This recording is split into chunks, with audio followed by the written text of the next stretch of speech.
Miguel, bem-vindo. Eu vou repetir de novo para quem não nos assistiu no primeiro turno. O Miguel, numa conversa comigo há mais de um ano, aqui em Ipanema, no Rio de Janeiro, me disse: eu tô sentindo que o Bolsonaro vai ganhar essa eleição. Eu falei: não vai ganhar, Miguel. Diná Lago. Lago Diná. Miguel, pelo contato, pelo convívio que tem, pelo tipo de trabalho que você tem, talvez por uma questão geracional, você percebeu, deu atenção para a questão das redes sociais, etc., você tinha essa intuição com muita força e aquilo, me confesso, não fiquei propriamente chocado, mas falei, o Miguel não vai estar errado, né? E você estava certo. Talvez seja uma tendência pessimista por ser botafoguense, então talvez tem isso também. Que levar isso em consideração. Pode sempre achar também. Que o pior pode acontecer. Até eu sou corintiano e não previa. Miguel, a gente vai conversar junto, Miguel, com o Oscar Vilhena. Oscar, boa noite. Você nos ouve? Eu estou ouvindo bem, sim. Perfeito. Tá. Oscar Vilhena é diretor, professor do Departamento de Direito da FGV de São Paulo, é doutor pela Universidade de Oxford, fundador e diretor da Conectas Direitos Humanos, membro de diversos conselhos de organizações da sociedade civil, entre as quais o Instituto Pro Bono e a Open Society Foundations. É também colunista da Folha. Oscar, bem-vindo, obrigado. A gente vai discutir as questões que estão relacionadas de direitos humanos e segurança pública. Eu vou começar com o Miguel aqui. O que te preocupa mais nesse momento, Miguel, em relação a essa área? Houve uma série de manifestações violentas, de ameaças, agressões, em diversas frentes e contra diversos atores. Você tem negros, mulheres do Ele Não, ativistas de direitos humanos, jornalistas, minorias em geral, enfim. Você teme que isso possa vir numa escalada? Qual é a sua expectativa em relação a isso? Em primeiro lugar, muito obrigado por estar aqui. Uma honra estar com vocês aqui de novo. E uma honra estar falando com o professor Oscar, que eu admiro muito e que é um grande especialista na temática. E eu, apesar de não ser especialista na temática, eu vou colocar aqui algumas ideias que eu tenho. A primeira, eu acho que existe a minha maior preocupação com o Bolsonaro, e eu vejo muita gente falando, não, o Bolsonaro é conservador, o Brasil é conservador e, portanto, elegeu o Bolsonaro. Eu adoraria que o Bolsonaro fosse conservador. Eu acho que se ele fosse conservador, a gente estaria em bons lençóis. Ele não é conservador. Não tem nada de conservadorismo no Bolsonaro. O que o Bolsonaro conserva é um padrão de violência que existe na sociedade brasileira. Ele alude sempre a isso. Então, quando a gente vê o discurso dele em relação à família, à educação, etc., ele não quer que haja combate à homofobia. Ele não quer que haja combate a violências padronizadas estruturais da sociedade brasileira. É isso que ele está querendo conservar. Ele não é um conservador. Ele muda de mulher o tempo todo, né? Essa primeira-dama, quando ficar mais velha, provavelmente ele vai se casar de novo com mais uma pessoa. Ele não tem nenhum respeito pela família brasileira, não está longe de ser conservador. E o Alexandre Frota, pelo amor de Deus, não é conservador em nenhum lugar do mundo, né? Então, eu acho que assim, a questão do conservadorismo do Bolsonaro, a gente não pode ler o Bolsonaro como um candidato conservador. Ele é muito mais grave. Ele é violento. Ele apela para esse tipo de sentimento na sociedade. Então, acho que é isso. O que a gente está vendo é um salvo-conduto para quem quer perpetrar justamente esse tipo de violência. Perfeito. Oscar, você poderia comentar um pouco essa colocação do Miguel? Queria, em primeiro lugar, também agradecer o convite para essa conversa. É um prazer estar com o Miguel. Nós que agradecemos. Eu gosto muito de conversar com ele, de aprender, de ouvi-lo. E começo dizendo que eu concordo integralmente com o Miguel. Tá? De fato, nós não tivemos uma vitória nem do liberal, nem do conservador. Né? Nós tivemos, sim, a vitória de alguém que tem, ao longo de todos esses anos, reiterado um discurso que é um discurso de hostilidade aos direitos, é um discurso de hostilidade à igualdade, é um discurso de hostilidade às liberdades. Quer dizer, não há, então, que se ter qualquer expectativa, né, de que nós, de fato, teremos aí, no futuro próximo, um governo que irá tratar os direitos e se submeter a toda a gramática dos direitos que foi concebida pela Constituição de 1988 e pelo Sistema Internacional de Direitos Humanos. Né? Então, acho que isso é o ponto é o ponto de partida. Né? E o que me preocupa mais, o Miguel acho que falou dessa construção ideológica que está por trás de Bolsonaro, portanto eu não vou acrescentar mais nada sobre isso, mas onde é que está a minha preocupação fundamental? A preocupação é que todo o sistema de segurança pública do país foi, ao longo desses 30 anos, um sistema que sempre navegou sem o devido controle civil das autoridades. Né? O fato é que nós temos um sistema de segurança pública que é precário, é um sistema caótico. Quer dizer, quando nós falamos dos 64 mil homicídios que tivemos no ano passado, isto é também uma decorrência da negligência dos governos estaduais, dos governos federais, com a segurança pública, né? Governos de todos os partidos, de partidos de direita, de partidos de esquerda, mas o fato é que a principal responsabilidade sobre a segurança pública no Brasil foi das polícias militares, das polícias que partilham da ideologia que tem sido reiterada por pessoas como Bolsonaro e pela bancada da bala. Né? Então, na realidade, o meu medo é que nós não só teremos uma regressão muito profunda no campo dos direitos civis, mas nós teremos um aprofundamento das políticas de segurança que não funcionaram até agora. Né? Então, esse que é o paradoxo dessa eleição. Acho que, em grande medida, esse resultado é um resultado do fracasso da segurança, do fracasso que deveria ser reconhecido por quem governou o país até agora e não foi capaz de fazer uma reforma na segurança pública que levasse segurança aos mais pobres, especialmente, mas também o paradoxo é que aqueles que ganharam são os que reforçavam essa política de segurança pública e nós teremos mais disso que não funcionou até agora. Eu posso fazer uma pergunta? Zé Roberto Toledo vai perguntar para você, Oscar. Tá bom. Oi, Zé Roberto. Tudo bom, Oscar? Tudo bem. A gente tem um fenômeno no Brasil que eu acho muito curioso, para não dizer contraditório, que é quanto mais incompetentes são as forças de segurança, mais popularidade e poder político elas ganham. Haja vista a quantidade enorme de militares, comandantes, capitães, coronéis, delegados que foram eleitos nessas eleições, né? Em Santa Catarina, por exemplo, o PSL elegeu um comandante bombeiro. Vai ter em Rondônia, também do PSL, outro militar. Temos senadores, até da rede elegeu pessoas com patente e tal. De que maneira você acha que, imagino que isso tenha acontecido, porque a população deve imaginar, bom, essas pessoas sabem o que fazer, só que elas não conseguem fazer porque os políticos não deixam, ou porque a justiça não deixa, eles prendem, a justiça solta. Bom, agora eles vão estar lá e não tem mais desculpa, vão ter que fazer. O que você acha que eles podem fazer e que risco que isso implica? Olha, eu concordo integralmente, esse é o paradoxo, né? Na realidade, a segurança pública, eu lembro muito bem, às vezes você tem um benefício de ser mais velho e lembrar de coisas, né? Desde o governo Memória Montoro, é fogo. Né? Memória é dureza. Eu me lembrei muito esses dias, né, do início do governo Montoro, onde, na realidade, a Polícia Militar, especialmente, ela não se submetia ao controle civil. Né? Toda aquela tentativa de estabelecer o Estado de Direito sempre foi uma tentativa que foi recebida com muita resistência ao longo de todos esses anos. O famoso cacetete democrático do governo Montoro. Isso, né? Quer dizer, você tinha o sistema prisional, né? Que é um sistema caótico e também as pessoas, os especialistas em segurança pública têm colocado isso há muito tempo, né?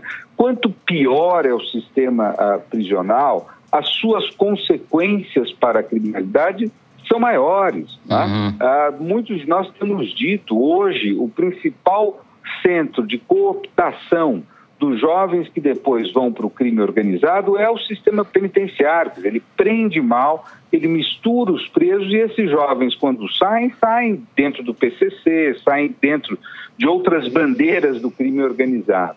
Então, na realidade, a segurança pública, que é caótica, é medíocre no Brasil e é responsável por tantos homicídios, ela não é ruim porque ela se submeteu à lei. Ela é ruim porque ela não se submeteu à lei. Né? Porque certo. Ela é violenta, porque ela é corrupta, porque ela desrespeitou todos os padrões democráticos que deveriam ser de segurança. E, de fato, agora, quer dizer, paradoxalmente, por que esse paradoxo, acho que essa é a sua pergunta, né? É que é contraintuitivo você dizer que você vai melhorar a segurança se a segurança for mais obediente à lei, que você vai reduzir os homicídios se você retirar armas. É muito difícil compreender isso, né? Eu acho que a intuição eu preciso liberar essas forças para que elas matem os bandidos, para que tenham mais armas, para que a gente se defenda dos bandidos. Então, eu acho que o que aconteceu nessa eleição é isso. Triunfou esta voz, que é a voz intuitiva. Vamos dar toda a liberdade à segurança. Eu não conheço nenhum país do mundo que tenha controle da criminalidade que tenha um padrão policial como o nosso. Então, eu tenho muito pouca expectativa de que nós vamos melhorar. Acho que vamos ter um surto de violência policial, né? Nós vamos perceber que isso não melhora a situação, nós vamos para uma situação muito parecida com a do México, né? Em alguma medida. Então, é lamentável. Você vê uma possibilidade ou a probabilidade de um surto de violência policial, também de explosão de milícias ou multiplicação de milícias e o que seja? A gente tem essa possibilidade na campanha agora, nos últimos dias. Eu até escrevi, falei que estava se configurando com nitidez um esboço do CCC e sendo os comunistas de hoje as minorias, o que seja. Isso acho que é uma outro paradoxo. Isso nós temos que assistir e o papel das Forças Armadas aí serão muito relevantes, né? Um estado como o Rio de Janeiro, que nós já temos tido ao longo de muitos anos, é o crescimento das milícias dentro da política, né? Tanto nas câmaras municipais como nas assembleias legislativas. E vários grupos que apoiaram o candidato vitorioso também estão ligados a essa esfera do crime organizado. Como as Forças Armadas, que têm que lidar com isso, por exemplo, na intervenção federal, vão lidar com esses grupos. Né? Porque aí haverá um choque muito claro entre os interesses políticos desses grupos e o interesse de Estado que as Forças Armadas estarão representando dentro desse governo. Eu queria emendar uma pergunta que é para os dois e que tem a ver com isso que o senhor está falando. Dois dos projetos que o Bolsonaro tem mais claros no seu programa político são a questão das armas, né? Liberar a posse de armas para mais gente. E o segundo é o excludente de licitude, que libera, entre aspas, o policial para matar o que seriam os bandidos na visão do Bolsonaro, sem que sejam punidos. Redução da maioridade penal. O que eu quero saber é o seguinte, dado esse caldo político, o senhor acha que é certo que esses projetos vão ser aprovados? Qual é a sua aposta quanto à aprovação desses projetos no Congresso? A mesma pergunta para o Miguel, que queria que vocês refletissem um pouco sobre isso, que é uma questão que vai estar posta a partir de amanhã. Ô, Miguel, você quer começar, que eu já falei muito? Não, vai você primeiro, que você vai ter uma resposta melhor que a minha. Eu só complemento. Bom, vamos lá. Esses projetos são projetos que já estão há muito tempo no Congresso brasileiro, né, e que nunca receberam um apoio claro do Executivo, portanto, não prosperaram. Quer dizer, há uma agenda muito forte, né? Eu tenho a impressão que sim, porque são respostas que podem ser obtidas e gerarem algum tipo de aprovação por parte da população e não tem um custo imediato, pelo menos não se calcula um custo econômico, não afetam o equilíbrio fiscal aparentemente. Então vamos começar pela redução da idade penal. Eu acho que esse é um projeto que deve ser um dos primeiros a ser levado à Câmara dos Deputados. Só para lembrar, a Constituição, no artigo 228, estabelece a idade de 18 anos. Portanto, isso exigiria uma emenda à Constituição. Isso não pode ser feito por lei, não basta alterar o ECA, tem que alterar a Constituição, né? Agora, mais do que isso, nós vamos ter que verificar se isso será aprovado ou não pelo Supremo, porque há uma discussão se todos os direitos decorrentes dessa idade penal que estão ali no ECA, eles não estão sendo ameaçados, né? Então aí pode ser que se entenda que é uma cláusula PEP. Mas eu acho que essa é uma questão polêmica, vai haver Congresso Nacional e Supremo, mas é polêmico e eventualmente isso passa. Quanto a estudante de licitude, né, isso é de uma inconstitucionalidade profunda. Né? Por quê? Porque o direito penal ele tem que proteger aqueles bens jurídicos que a Constituição assegura. Então, se ela assegura a vida, você tem que ter um direito penal que proteja a vida. Né? Então, se você retira essa proteção, especialmente dos órgãos de coerção estatal, certamente essa medida será fulminada, se aprovada, será fulminada. Eu acho que essa é uma das poucas certezas que eu tenho aí em relação ao futuro. Assim esperamos. Ela é grotescamente inconstitucional. Tá? Então, eu acho que é isso. Mas vai haver uma batalha retórica. Eu acho que nós teremos muitas regressões, né?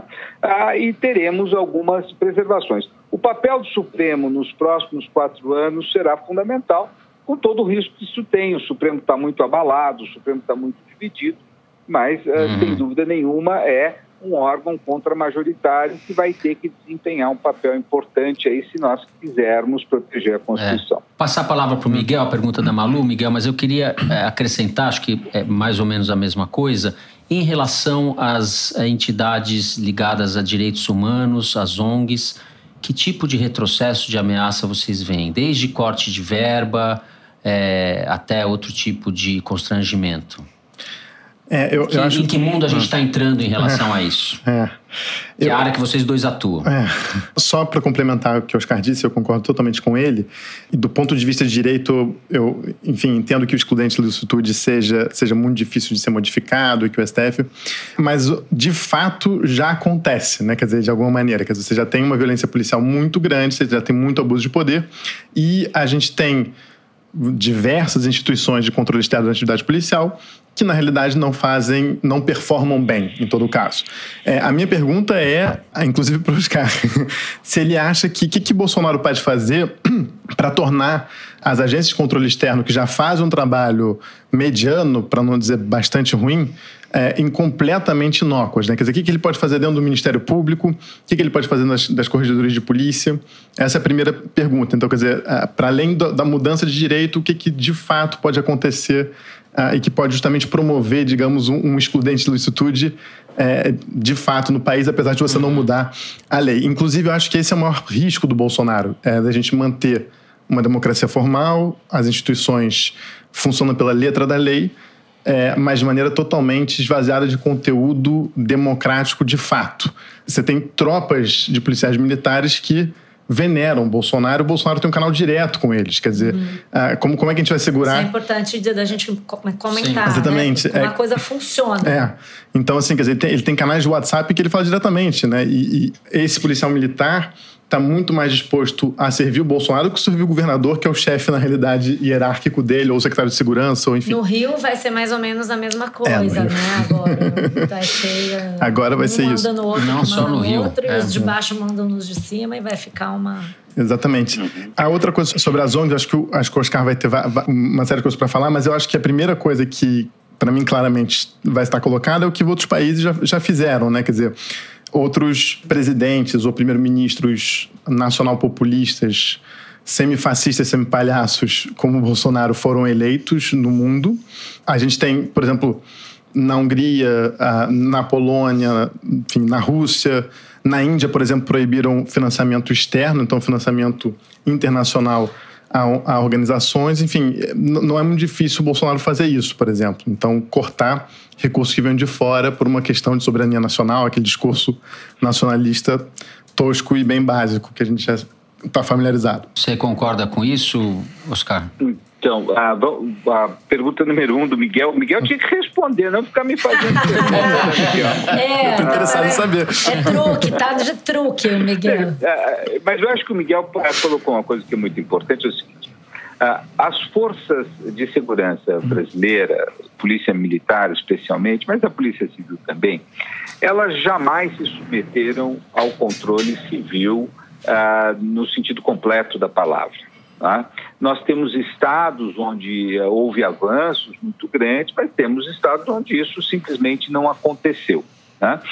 E a jurisdição federal, que foi criada aí com a emenda 45, né, para que a União pudesse levar esses casos para serem julgados pelas cortes federais, quando as cortes estaduais não fossem capazes de aplicar a lei, também isso jamais gerou ou teve qualquer impacto no controle das atividades policiais. Então, a situação no Brasil é muito ruim desde o início do processo de redemocratização. Né? Os governadores não foram capazes de controlar as polícias e os presidentes da República não se interessaram por controlar os governadores que não controlavam a polícia. Então, de certa maneira, é muito triste falar isso, né? A situação não irá piorar tanto, né? Porque ela já é muito ruim. Sim. Agora, é evidente que o fato de nós termos um presidente que tem uma retórica tão agressiva contra os direitos, isso vai estimular, né, a que as forças coercitivas usem isso de maneira mais abusiva ainda. Eu lembro de um governador de São Paulo que eu perguntei a ele: o senhor manda na polícia militar? Sim, mando. Quando eu digo para eles fazerem o que eles querem, eles obedecem de maneira fantástica. É isso aí. É mais ou menos isso. Então, acho que não há... O que nós vamos ter, sim, e o Miguel tem razão, é que os controles se tornarão cada vez mais tênues. Eu acho que a lei não será alterada, porque o Supremo não permitirá isso. No entanto, a capacidade de implementação, se é fraca hoje, será mais fraca ainda no futuro. A única coisa que nós temos que ter expectativa é que hoje há um sistema, por exemplo, o Fujimori está preso. Sim. Né? Ou seja, há um sistema internacional hoje, o Brasil é parte de tudo isso, e se violações forem feitas de maneira sistemática, hoje a situação é distinta de que era 30 anos atrás. Então, acho que há uma possibilidade de algum tipo de contenção e os militares estão cientes disso. Aí eu digo o Exército, quem trabalhou no Haiti, quem trabalhou na África, em operações em Moçambique, tem clareza de que hoje há um sistema internacional e que eventuais abusos podem ser passíveis posteriormente de sanção. Perfeito. Vamos torcer para isso, né? Oscar, eu queria te agradecer muito. A gente está aqui com o nosso tempo um pouco apertado. Queria agradecer muito a sua participação. Mandar um abraço em nome de toda a equipe aqui. Abraço, Oscar. Obrigada, Oscar. Eu é que agradeço. Prazer enorme falar com vocês. Um abraço. Prazer, um abraço, obrigado. Queria agradecer também a presença do Miguel. Miguel que tem coluna amanhã no site da Piauí. Eu não sei se ele já escreveu ainda. Vai sair inspirado daqui para escrever assim, elevado, né? Jesus. E reescutar o discurso Bolsonaro para me inspirar. Isso, vai lá ouvir o discurso do Bolsonaro. Muito obrigado, gente. Obrigada. Valeu, obrigado. Eu queria só parabenizar a Piauí, que está fazendo a melhor cobertura eleitoral dessas eleições. Então, sem ser nada acabativo. Mas já sei, tudo bem, tá valendo, né? Valeu, obrigado. Valeu, Miguel.